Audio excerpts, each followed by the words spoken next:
Hello, everybody, and welcome to today's live stream. I'm going to be your host, Salma Jaffrey. Welcome, wherever you're joining in from. I am simultaneously live streaming on YouTube as well as in my Facebook group, Personal Branding with Videos. So, depending on where you're joining in from, go ahead and say hi in the chat.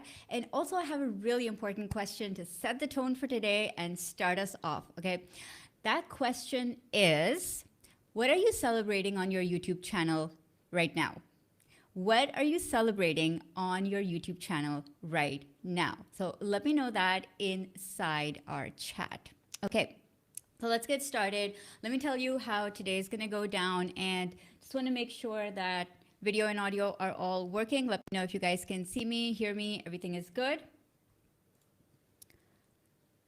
Okay, yes? Yes, okay. Awesome. So let's get started. So this live stream is a celebration and it's also a Q&A, right? And I want to get started with talking about what the celebration is. So the celebration is the fact that I think that celebrating wins is really, really important. And I fully embrace this thing. I talk about it all the time with my clients. I encourage them to celebrate their wins. And so I want to encourage you to celebrate your wins today. So I really, really want to hear what your wins are. How do you count your wins? What do you consider a win? And what is your latest win on your YouTube channel? So that's something that I really want to hear about. And I'll tell you why in just a sec. All right, guys, thanks for joining in. Hello from Elizabethtown. Toby, I'm celebrating having 400 subscribers this week. Woohoo! Good for you, Toby. Amazing. Lisa Yoga Angel, 9 subscribers in 1 month. Awesome start. And you will only grow faster and faster from there, provided you continue giving value and value. So amazing. So the value to me of celebration and celebrating your wins. So I reached 50K subscribers, and at the same time, I'm like, subscriber count is not the most important metric that you should focus on, right? So it's kind of a dual edge sword there, right? So let's talk about that. Let's talk about why it's important to celebrate the wins and why vanity metrics should not be the end all be all of how you look at success. Okay. So one of the biggest reasons why I like to celebrate wins is to acknowledge the journey. Because so many times we set these goals and we're always looking into the future and we're always thinking, oh, you know what? I need to get here. I need to get 1,000 subs. I need to grow my channel. I need to grow my business. I need to earn this much money. I need, this is this. And we're always looking in terms of what we need in the future. And it's really hard to be thankful for what we already have in the present. So that's one big reason. Call it mindfulness, call it being in the moment, call it being thankful, call it being grateful. But I think it's a really important exercise to do, to be mindful in the moment and feel like celebrating where you are and how far you've come. And the only 2 states I ever do is either I'm looking forward like to goals and stuff, or I'm like in the present and being like thankful for what I have. I never look back. I don't know if that's just me, but yeah. Okay, so Kim Robbins is saying, hello, I guess I'm celebrating staying consistent. Yes, Kim, you should definitely be celebrating that. I would take myself out for dinner or something, or order a nice meal, depending on, what phase of the pandemic you are in. But seriously, I think that, just acknowledging the fact that you're working hard, acknowledging the fact that you're not giving up, acknowledging the fact that you're trying, getting back up after a break, all of those are really, really great wins to celebrate. Okay, the other reason why I like to celebrate the wins is because it acknowledges everyone else who's on the journey with you, right? So when I'm celebrating 50,000 subscribers, it's you guys. I'm celebrating you, right? You are the ones who are here, who are listening, learning, chatting, commenting, watching. And it's because of you that I'm here. So I'm celebrating you. So thank you. At this point, I feel like having like confetti drop down on me. But seriously, thank you so, so much. This and that with Denise Jordan. Congratulations, Selma. I'm so happy for you. What I am celebrating being focused and working my YouTube plan. No more random acts of video. I love that, Denise. Being intentional and focused is so hard. Being disciplined and staying the course, especially when you're running your own business, is one of the hardest things a person can ever do, right? Because there's literally no one telling you what to do. It's all you. All the motivation is you. All the focus is you. Everything is you. So definitely, I'm celebrating that with you. Being focused and working your plan, right? Have a plan and then work it.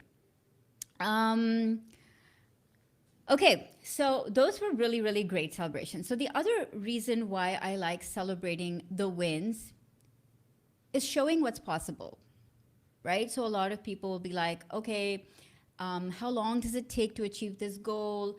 Some people achieve it faster, some people achieve it slower. That's really not what you should be focusing on, how fast other people achieve it. What I look at when I see other people celebrating is that it's possible, right? It's possible. So if it's possible for them and they've put in the work, it's possible for me as well. If I put in the work, it's probably possible for me as well. Okay, let me see if I am seeing all of your comments. Just give me 1 second. I want to make sure that I am seeing all the Facebook comments as well. May need to refresh this. If you are commenting from Facebook, then be sure to put your name in there with your comments. You can say, hi, I'm Sam, and then leave your comments so that I can see your name as well, because otherwise I may not be able to. But if you're on YouTube, that's fine. Okay. All right. So the other reason why I like celebrating the wins is to share insights. So for example, if I make a video on how to reach certain milestones, how to reach your first 1,000 subscribers, or how to reach your first 10,000 or 50,000 or 100,000 or 1 million or whatever that milestone is to just share the insights on the tactics and the strategy and the mindset on how you get to whatever level you want to get to. So that's another reason to celebrate. Okay. And the last reason really is to hopefully inspire other people, because, I think inspiration, and when you inspire other people, you're really doing it for yourself. You want to see that you're giving value. And one of the best ways to see that you're giving value is if others are receiving that value.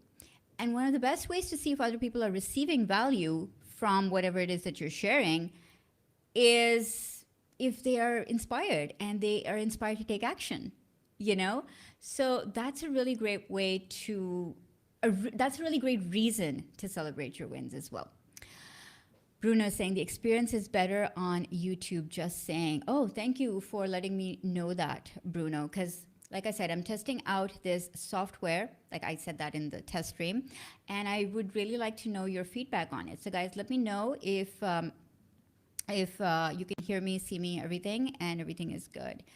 Naomi saying you inspired me, Salma. There you go, right? So that is worthy of celebration, right, Naomi? That is something that makes me just so happy, and I definitely want to celebrate you. Priyan is saying congratulations for your milestone. Thank you so much. But really, it's your milestone as well, because you guys are the one making it possible. Okay, enough about me. Enough about me. Let's talk about you. So yes, okay, reached 50K subscribers. Now we've done the celebration. Moving on. Moving on. Why is subscriber count not really all that important? Let's talk about that. But before I talk about that, I want to hear what you guys have to say about that. So what is more important to you? Name one thing that's more important to you than subscriber count. As you're growing your channel, as you're growing your business, as you're growing your visibility, what is more important to you than subscriber count? Resist the urge to say subscriber count. Resist it. I really want to hear what you have to say and what you have to, how you're thinking. What else? What else is more important? Let me know. Bruno saying on Facebook, the video stays small and stops when we scroll. Yeah. Although you could do like a, Bruno, you could do like a what's it called? Rotate the screen, and then it would be full screen. But yeah. Come on, guys. What is more important to you than subscriber count?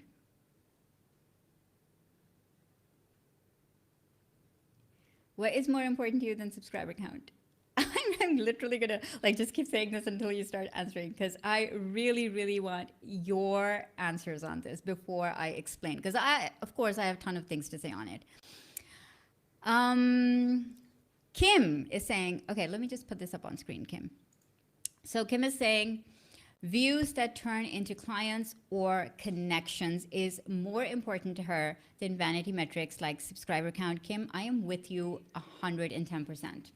So definitely making sure that my business is actually growing, and fame is not the only thing, but there is income coming in and I can support my family. So important.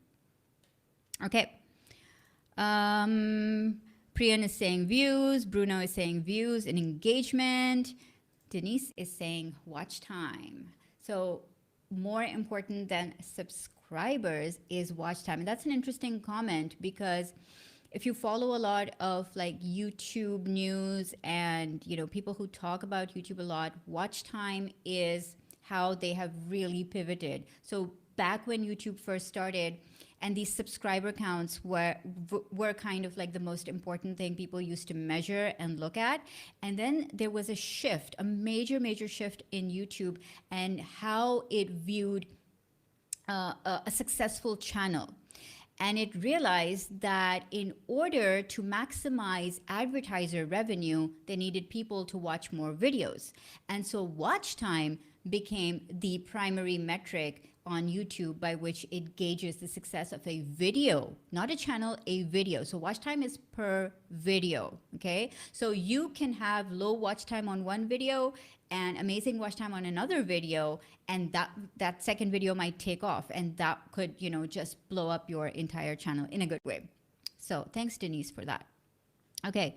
Naomi saying list. By list, I'm assuming, Naomi, that you are meaning email list, which in which case I definitely concur with you. And I think that growing your email list is such an important goal for any business owner. So important. Bit Vertical is saying hi, Julian, hi. Infobolt saying, how is YouTube Shorts helpful for small channels? Maybe I'll do a live stream on that, or maybe a video on that, definitely. Emma is saying, hello, Salma, I want to start a cleaning channel in explaining web design. What is the best video editing software that can help me? Okay, so I want you to hold your questions for just a bit. There will be a time for Q&A, but right now, I'm asking you guys questions. So you're on the answering end. This is like a different live stream. I'm asking you questions. So the question that I asked you, and Emma, feel free to reply, what is more important to you than subscriber count in terms of success on YouTube? Go ahead and put that in. And don't worry, I will get to answering questions. Okay, so let me start giving some input on what's more important to me and why. One of the biggest things that I see is people are being like, I'm not growing, my channel's not growing.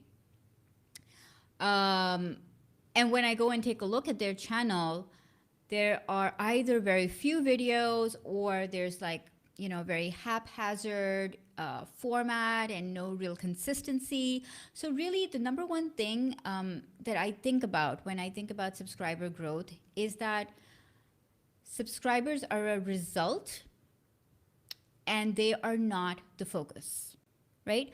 Why do you get subscribers? You give value, you create videos, you understand problems, you offer solutions. When somebody sees value in that, that's when they decide to subscribe, right? And even if they don't decide to subscribe, they could still get a ton of value from your content. So subscribers may or may not be indicative of you giving value. So subscriber count is very, very subjective, right? It's very, very subjective. It is not an objective way to measure your channel. A channel with 100,000 subscribers is not giving more value than a channel with 10,000 subscribers. Like that ratio is it's an imaginative ratio. Like you're just imagining that 100K subs means more value. It does not. It does not. So subscriber count doesn't actually equal to value.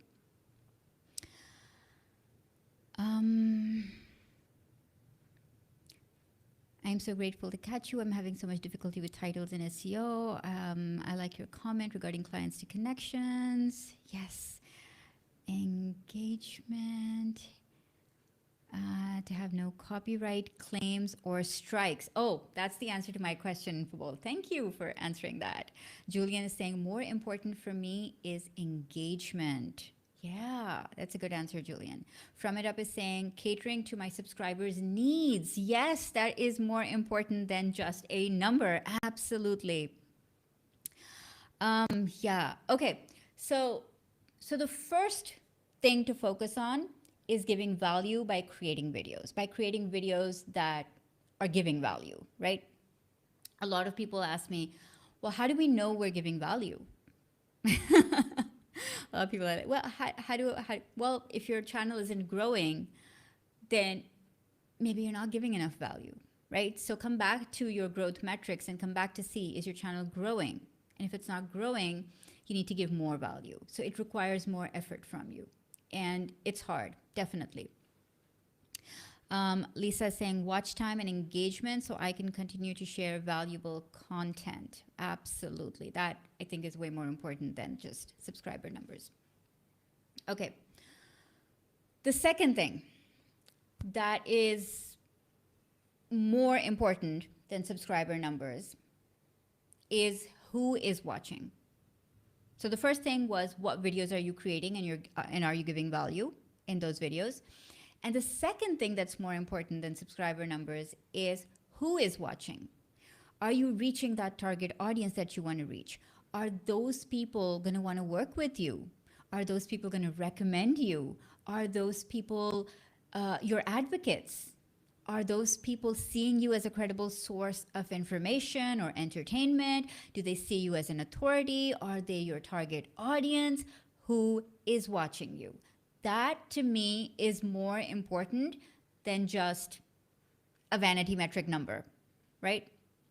And the reason why it's so important is because as business owners, it's really, really important to reach our target audience, because I could have, 10,000 people watching every video, but if they are not my target audience, they're not going to convert, right? Those 10,000 people are going to click away and they might watch a little bit and then leave. They're not going to advocate for me. They're not going to be there. They're not going to be loyal. They're not going to keep coming back. They may never want to work with me.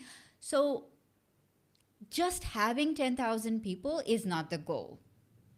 If 10 people watch my video and all 10 people are the exact people who I want to talk to, and it's a really great match, it's a really great fit, right? Those 10 people are exactly the kind of people I would love to work with, the kind of people who would enjoy working with me, then that is so much more important to me.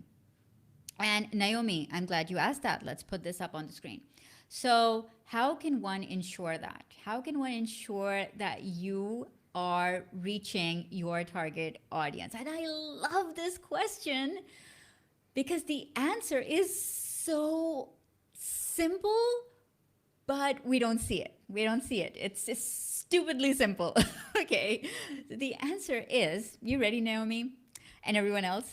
The answer is, in order to attract our target audience, we have got to be very, very dead on with who we are in terms of our language, in terms of our content strategy, and in terms of our personality, right? We've got to be, which is actually the third point I was going to come to, is we have to be ourselves. Because you cannot just research some topic and then come and regurgitate it on YouTube and pretend to be an expert. Because I'm sorry, but video is very unforgiving. People can see you're being inauthentic. People are going to catch on to that. Authenticity is really, really obvious on video. If you are a real person with real expert advice, with real opinions, with real insight to offer, that's going to attract the right people, because the topics you choose is very important, right? The topics you choose are going to attract certain types of people. Your personality is going to attract certain types of people, right? All of these things, being who you are, being as authentic as possible, is going to attract the right kind of people. The more you try to be somebody else, which is totally what I tried to be. So initially, I was like, what was I like? I was like, okay, I was looking at all of these other people who I looked up to when I was starting my YouTube channel. And I was like, do I need to be like this person? So one person was like dancing in the middle of her videos, in the middle of her business videos. And I'm like, do I need to dance to attract people? And another person was being really funny and she was telling all of these like stories and jokes in the middle of her videos. And I was like, do I need to suddenly develop like this wild sense of humor? And then this other person who I looked up to was so sarcastic. Like she was so amazing with sarcasm. And I was like, do I have to be sarcastic to get views? And the answer was, all of the above, none of the above. It's who you are. Are you a naturally sarcastic person? Bring that forward on video. Are you a naturally funny person? Showcase that on video. Do you love to dance on camera? Bring that up on video. Do you love to sing? Bring that up on video, right? It is really about tapping into your personality and then just showcasing that for the world. So instead of trying to be like other successful business owners who are running YouTube channels, I had to tap into my own personality, right? And I had to be extremely comfortable in my skin so that I could attract the people who enjoyed that. Because those were the people who would then want to work with me. Those were the people who wanted to share my channel, across with everybody. Like you have Denise here. Denise has like been sharing my channel like crazy. I know because she leaves me comments and she talks about me on her live streams. And so that's what you want. You want people without being asked to share your content because they enjoy the content. So yes, it's information and yes, it's education, but remember that YouTube is primarily an entertainment platform. Don't forget that. It is really about showcasing your personality. And it is, if you are not showcasing your personality, you're actually misusing this platform. I'm going to actually say that because I think that, having a bland show, I mean, why even bother then being on video? Like you have to be yourself, whatever that means to you. Okay. So really guys, it's, the three things that are more important than subscriber numbers, even though I'm very happy with subscriber numbers, they help to, tell the outside world a quick way that, okay, this is what I'm doing, right? But that's kind of where it ends for me, right? And the other really important things, more than subscriber numbers, are definitely creating videos that provide value, having a very clear understanding of who your target audience is and attracting your target audience with your vibe, and being yourself, being so deeply, intrinsically, authentically you. Those are my top three in terms of what's more important to me than subscriber numbers. Okay, I'm going to jump in the comments section for a bit.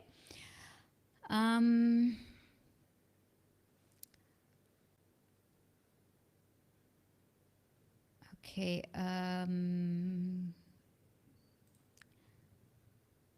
Congratulations. I used to think the same. Do I need to be like this person to do well? I choose to just be me. Amazing, right? This is K. Renee. Yes. So definitely you don't need to, you can get inspired by other people and kind of see, okay, what's possible, You can definitely pick something from their repertoire and say, you know what, this is something that I could experiment with. So inspiration is out there, and I definitely think you should go all out and, look at other people and see what they're doing and see what's possible, but ultimately go with something that is intrinsically you. Faisal is saying, hi Salma, your content is awesome. I really like your channel, trying to do like as yours. Infobolt, I think only Salma teaches us about YouTube from A to Z. Hope so. That's the aim. I love your brand colors and your style of teaching is what caught my ear. Thank you for sharing so much for all of us. Thank you guys. Okay, let's go on to your questions. Now, before you start asking me questions in the chat, I have a format that I would actually love for you to ask questions in, because sometimes it's really hard to answer vague questions. And so I want to give you a format that is going to help me give you more clear answers. So hopefully it's going to be a win-win. Okie dokie. So let me share this with you. Let's make this full screen. So the way that I would love for you to ask me questions is, this is the problem. So define what your question is, and then offer two options for us to consider together. Okay. So this is the problem. Should I go with option A or option B? Let me give you an example. For example, you could say, hey, Salma, I'm not sure how many videos I need to launch my channel with. Should I make one video and upload it and share it? Or should I make like 3 videos and then start sharing my channel, right? So state the problem and then give me 2 options to work with that we can then drill down.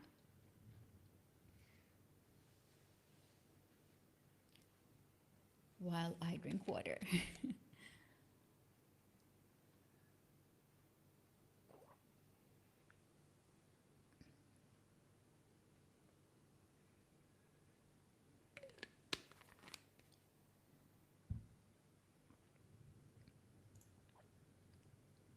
Thank you, Denise.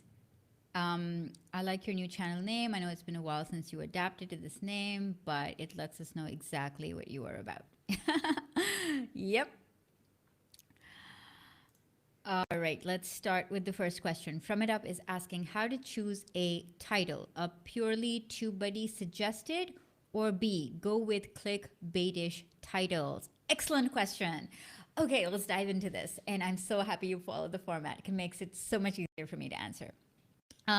So the first thing that I would say is the title formula that I recommend is a combination. So it's a 2-part formula. So it is the focus keyword could come from TubeBuddy, right? It could be a phrase or a longer phrase, like a full sentence, right? So you want to include that focus keyword, but you definitely want to add an emotional trigger to your title, something that makes people click on the title. Like, for example, secrets revealed, or free template inside, or,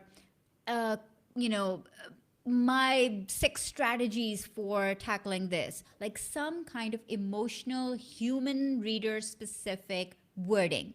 So there's the focus keyword. So the focus keyword is for the algorithm, but then the emotional trigger is for the humans that are reading. So I would do a 1-2 punch with the title, focus keyword, add in an emotional trigger. So that is one of the best ways to choose titles. If you want to go deeper into this strategy, look up my video. Just go to YouTube, search, and type in Salma Jafri video title. And I have a video which describes this strategy.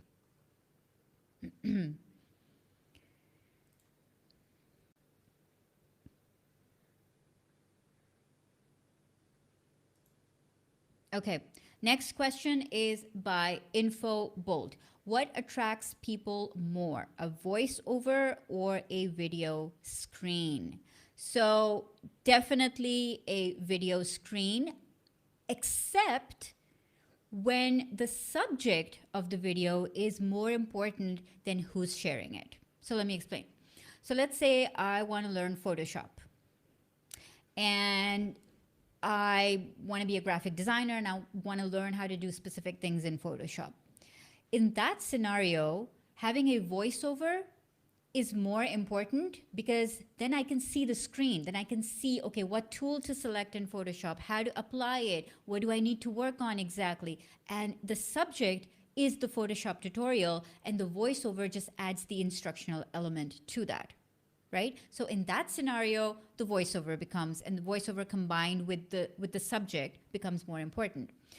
But if you're doing a personality based video, or you are trying to be, establish your authority or your credibility with an audience, and your face matters, like you are the personal brand, then definitely you being on video is way more important.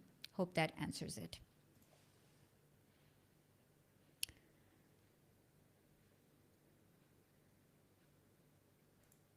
Karen is asking, hi Salma, how to choose a brand name and logo?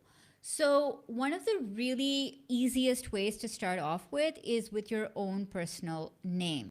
And I think that we overthink this, especially if you're starting a new business, about what it should be called, because you can change, you know, you can change a lot of things. You can change the name of your YouTube channel. You can change the name of your business. You can say doing business as. So there's a lot of options later on to change and to refine. One strategy that I use with my clients, excuse me, one strategy that I use with my clients is that we choose their name and then attach some kind of explanation to what they do. So, for example, if you look at my channel, which Denise was just commenting on, it says Salma Jaffrey, YouTube coach. So, my name is there, right? So, my brand name is my name. But then the YouTube coach explanation sort of just makes it so obvious. So when I leave comments on other people's channels, or when I'm leaving comments anywhere online, people can immediately see what I do and obviously what my name is. So I think that's a really great way to start off with, and I think it's a really great way to build a brand with. As far as logo, I wouldn't know. I actually don't have a logo. I actually don't have a logo. So yeah, I don't really think it's all that important to build a successful business. Okay, Toby's question is, which is more important to consider when posting on social media? Just posting on set days, for example, Tuesday, Friday, or posting at specific times on set days? So here's where I would actually look at the data and see what is the data telling me. On one side, consistency is obviously great, right? It's really great to be consistent, and it's really great to have specific days and specific times, because then the algorithm understands when you're going to be uploading new videos. Your audience understands when you're going to be uploading new videos. You get more disciplined. So there's a lot to be said for specific time as well as specific days. On the flip side of that is stuff like overwhelm, mental health, you driving yourself nuts because you haven't met your deadline, and sometimes it starts to become a little bit too much and too rigid, right? So I would look inside your YouTube analytics, see a range inside there. So for me, when I look inside so you want to go into your audience tab and look at when your audience is most active. So for me, my audience is most active usually my local time, 6 to 9 p.m. So that is a nice time frame. It's a range that I can usually publish a YouTube video in, and I know that within this range, I'm probably going to get the highest amount of initial momentum, called view velocity on YouTube, right? So, so that's what you want to go and see. So it's nice to stick to a specific time, but you can also do a range if it becomes really hard to stick to just one specific time. Hopefully that was helpful, Toby. Okay, Lisa is asking how to improve videos. Option A, improve my background, or B, shorten the length of videos. Wow, okay, this is a really out there question, Lisa. And since I'm looking at your handle, which says Lisa Yoga, so I'm assuming you have a yoga channel. So let me answer it from that perspective. So for a yoga channel, I do think ambiance is really, really important, because yoga is all about being in a mental state of mind. So I do think a non-cluttered, calming background is probably going to attract people to watch longer, right? Shorter length of videos to me doesn't make a lot of sense unless you are a niche channel specializing in short form yoga. So it really depends, but I would say improved background would probably make more sense in terms of what to improve on if you're not happy with your current background. Sonal, hi. Thanks for stopping by here. Good to see you. Um, okay, how would you spend? Okay, so her healthy home is asking, how would you spend dollars towards growing your channel? Buying a better web camera and lighting? Or is there something else that might be more important? Okay, good question. So let's do a hypothetical scenario here. Let's say you have $1,000 to spend on improving your video channel, your video, your setup, your channel, all the things, right? What is most important? So camera would probably come for me like number 4 or 5, right? One of the most important things, am I frozen? I see myself as frozen. Just gonna give it a second to make sure it's okay. Don't worry, I'm still answering your question, her healthy home. Let me know, guys. Am I frozen or can you see me okay?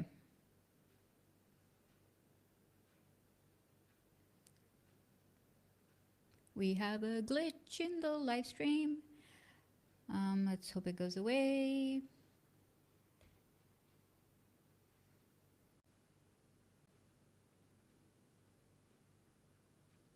I am frozen. Oh, so you can hear me, but my video is frozen. Okay, so in that case, let me just answer the question. I mean, you know, as long as you're getting value, it's probably just a glitch with the video stream. Okay, so let me just continue answering the question. So how would you spend dollars? And I see that you added like $100 as your budget. So let's go with that, right? So let's say you have $100 in your budget, better web camera, lighting, or is there something more important? So the number one thing for me would be audio. So with $100, you can actually get a really, really good audio system set up, whether that's a USB mic or a, you know, something that you put on yourself, like a lapel mic or a lavalier mic, or what I'm using, which is more of a, you know, mic on a stand kind of mic, XLR mic. So I think I would spend my first $100 on improving my audio and possibly having a dedicated space to film. So I would want to make sure that I don't have to spend a lot of time setting up every single time with my video setup. Okay, let me stop with the screen share and see if that's going to help with the frozenness. No.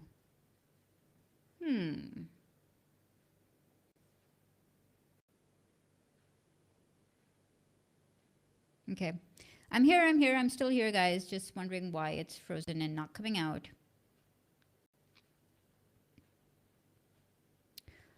Setting up is a royal pain, Lawrence. Yes. Okay, I'm going to come back to your questions. I'm just going to ignore the frozenness. If you guys can ignore it, I'm going to ignore it as well. Okay, let's go on to the next question. Hopefully you can still see the questions on screen. Julian, I'm answering your question next. I'm challenged to complete my video editing. Should I take extra time to try and upskill, or B, try and find an editor at an economical rate? Oh, it looks like it's a problem with the camera. Okay, hang on, guys. Let me just change. Okay, so you can see me now, hopefully. I just changed cameras. Okay. So let me answer your question, Julian. I'm challenged to complete my video editing. Should I take extra time to try and upskill or find an editor at an economical rate? When the channel is small, it seems expensive.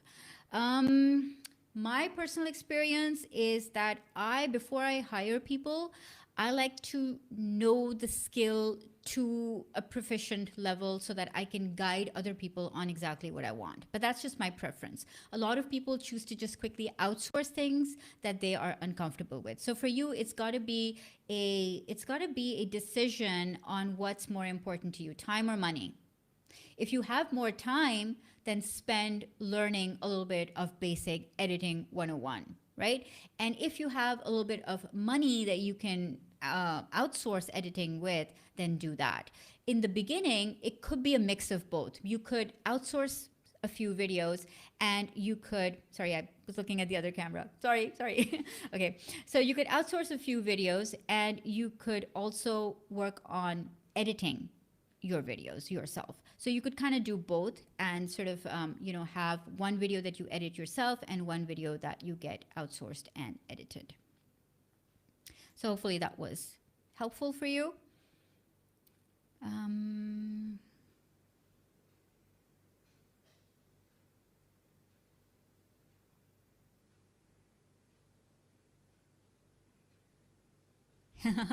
Yes, Sonal is saying good audio is so important. A great example, your video is frozen, but we can hear you perfectly. Exactly. See, guys, it's always more important to be able to hear people really, really well on video. So important. And we just demoed that here. This was a planned outage, guys. Okay. Okay, there was another question. Is it cold where you are? No, Naomi, it's not. I have the air conditioner on here, so it's definitely not cold. Oh, was that a Frozen joke? Sorry, I'm late with jokes. I'm late with jokes. Okay, let me find another question and just scrolling up from it up. Okay. How to increase my subscribers' engagement? Okay. A, should I ask to answer a question during the video? Or B, ask for viewers to write something in the comments at the end of the video?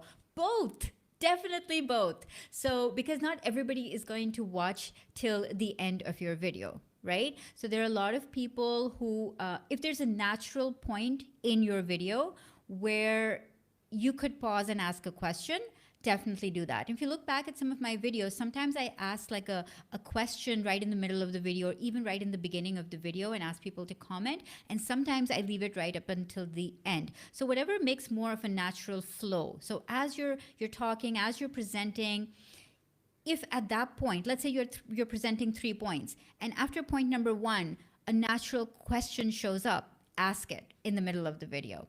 And people will either start answering immediately or they'll wait until the video is ended to answer. So either way works. But good question. Definitely.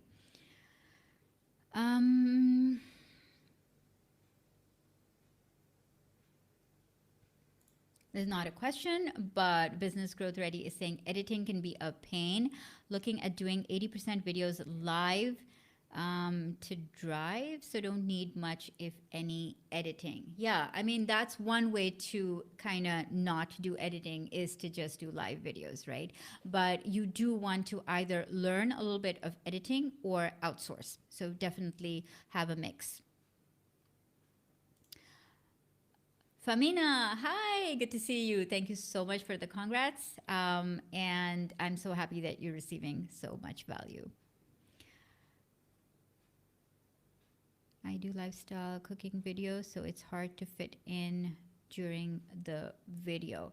I guess one of the easiest ways to kind of fit in a question is, you could a lot of times when I'm watching like recipe videos and stuff, it's like, okay, what can I substitute this with? Or what can I do this in less time? Or can I double this recipe? Like, these are very obvious questions that people have. And so you can kind of use that to your advantage, and you can ask questions based on that. So how many people are you making this dish for? Like, that could be a natural question you could ask while you're cooking, right? Or what occasion are you going to make this on next? I'd love to know. So there could be some natural conversations that you could do inside those videos. Okay, guys, if you have any more questions, let me know. Let me just share the format again for how to ask questions.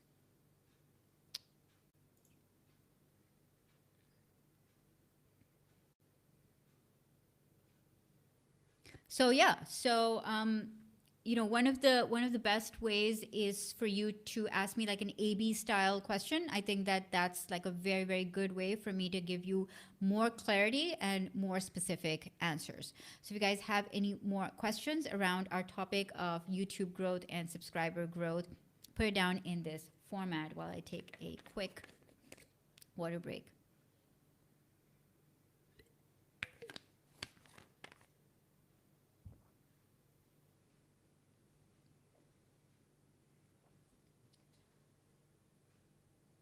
Just going to check if there are any questions on Facebook also. No, there aren't. All the questions are coming in on YouTube right now. Okay, awesome. Okay, let's stop the screen share.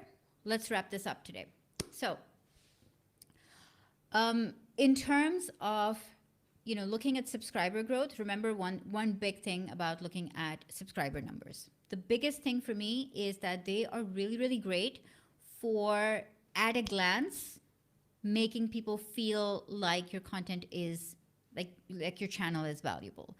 But beyond that, subscriber growth is not the most important metric, right? What is the most important metric? In my opinion, you should be looking at giving value. You should be making sure that you understand your audience really well and you are making videos for that audience. And number 3, being yourself. So important to enjoy the process, have fun with video creation, be all in, because it's so easy to get disheartened, especially in the early days when there's no one clapping for you and you're the only one who has to encourage yourself every single day to create. And you're like, why am I even doing this? At that point, it's really, really important that you be true to yourself, because that's what's going to carry you through. All right, let's see. We do have a couple other people asking questions. Go ahead. If you have questions, go ahead. I will answer them. From It Up has another question. How to get my content seen by new viewers? A, do I reach out to other platforms? Or B, focus only on YouTube SEO? So, okay, so this is a great question. And I would definitely say focus on YouTube more. Because what happens is that people coming in from outside, like YouTube counts that as external views, excuse me, it doesn't have the same amount of audience data on those people. For example, YouTube wants to know what other videos you watched, right? When you came into this video, YouTube wants to know your age, your demographics, your operating system, your geography, what videos interest you, what videos you watch the longest. If you're coming in from an external site, it doesn't have that data on you. So it cannot find more viewers like you as easily. On the flip side, if you focus on B, which is focusing not just SEO, right? Suggested as well, browse as well. So if you're focusing on getting more audience members through the YouTube platform itself, then YouTube's going to have that background data, and it's going to be like, okay, we know this person's watch history. We know what channels they watch. We know what content to recommend to them, more or less. So it's going to have more of an idea, and it's going to be better targeting more new viewers for you by identifying your past new viewers, if that makes sense. So you definitely, instead of reaching out on more platforms, the way I like to think about it is that YouTube is going to build out your other platforms. People are going to watch your YouTube videos and then find you on Instagram, find you on Twitter, find you on Facebook, or wherever else, on LinkedIn, wherever else you are, right? But primarily focus on getting new audiences through YouTube, because they have viewer history and they can better identify your audience demographics. I hope that was valuable for you. Okay, Julian has another question. When to try a live stream? When I have built some subscribers, or to try and engage with them and get feedback directly? It's not necessarily about subscribers, Julian. It's about if you have an audience anywhere. So you could do a live stream if you have an audience, for example, on email. Let's say you have 200 people on your email list. You could definitely do a live stream. The other thing to remember is that YouTube live stream has some rules.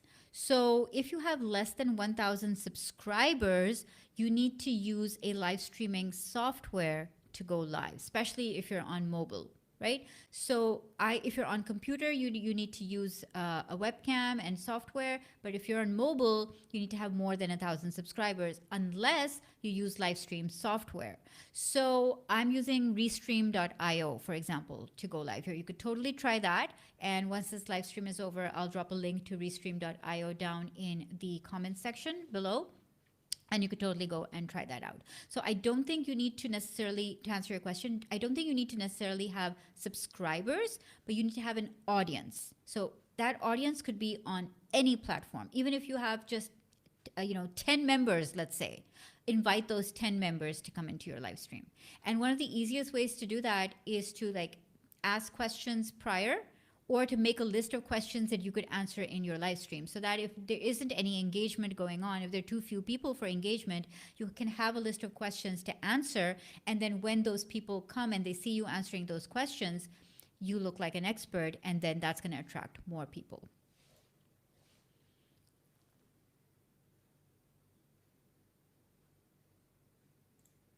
Okay. Her healthy home is saying, I feel like I grew faster when I first started and posted almost regularly. Should I experiment with posting daily for 1 week, or stick with 2 or 3 max? I make videos on various topics under one umbrella. So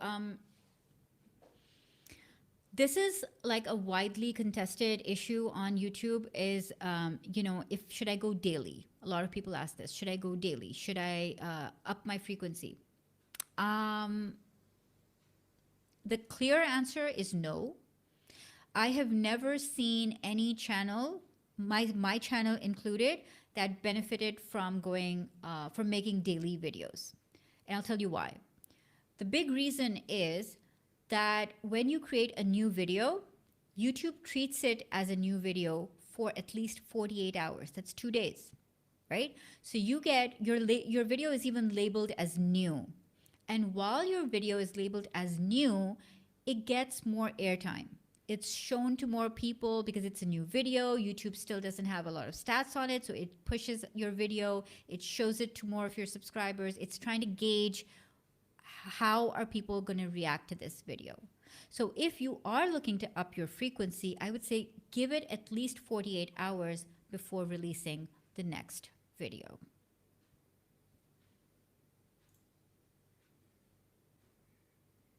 From It Up is saying, very interesting. I never thought of the data YouTube collects on viewers. You are most welcome. You have to set up going live 24 hours before the first time. So I will be making a video on, for example, how to use restream.io to go live. To be very honest with you, and I'm gonna share like a vulnerable share thing here with you guys. Okay, so I kind of fell out of doing live streams, and once you lose that momentum and stop doing live streams, fear sets in. Okay, I'm being really, really real right now with you guys. That fear led to procrastination. And one of the biggest things in my mind, so I was like, I need to do a live stream. I need to do a live stream. I need to do a live stream. And I kept procrastinating on it. And I kept coming up with these, I'm too busy. My kitchen is being renovated. There's too much noise. I'm not feeling well. But if I'm being honest, all of these were just excuses for my fear. And the reason that I was procrastinating is because I just didn't want to learn it all up again, because I was like, okay, I have to use a new software and I have to test it, and then it'll be really hard. And in my mind, I had told myself it's going to be really, really hard. Like, I had told myself this narrative that going live with this new software that I need to test out, and because I need to do like a video for this software, so I needed to test it out. And I just had this in my mind that it's going to be hard. And that thought stopped me from going live for 2 months. Just that thought. And today, when something snapped, in my head. Something just snapped. And I was like, you know what? If I think it's going to be hard, it's going to be hard. But if I just do the dang thing, just do it. Like dive deep, just jump out of the plane without the parachute, Selma. Just push, just go. And so I did a test stream. I think it was like around 11 a.m. this morning, my time. And it was so easy. It was so easy. And I feel like beating myself up sometimes about self sabotage right here. Um, just overthinking. Definitely me. Sometimes we are our own worst enemies. And things are actually simpler if you just take that first step. If you actually start, just start before you're ready. That's the thought that I'm going to leave you guys with. I loved all the questions that you asked me today. So, what I want to do is, I want to give you a really, really interesting thing to see. This is a training I put together. How to launch your channel. I'm putting it down in the chat, okay? And I'm putting that down, and this is the training that you want to see if you are stuck, because this is the training that's going to help you get unstuck, that's going to build credibility really fast for you, and that's going to encourage binge watching behavior with your audience. So this is one of the most actionable trainings that I've ever put together. I'll put it in the comment section as well for you guys who are going to be watching the replay. And yeah, I just want to say thank you for being here. Thank you for supporting the channel. Thank you for 50,000 subscribers. Thank you for understanding that subscribers are not the end all and be all, but we still value every person, but not the number. Okay, so with that, I'm going to head off, and I'm going to catch you in a recorded video very, very soon. Take care, everybody. Good luck growing your channels.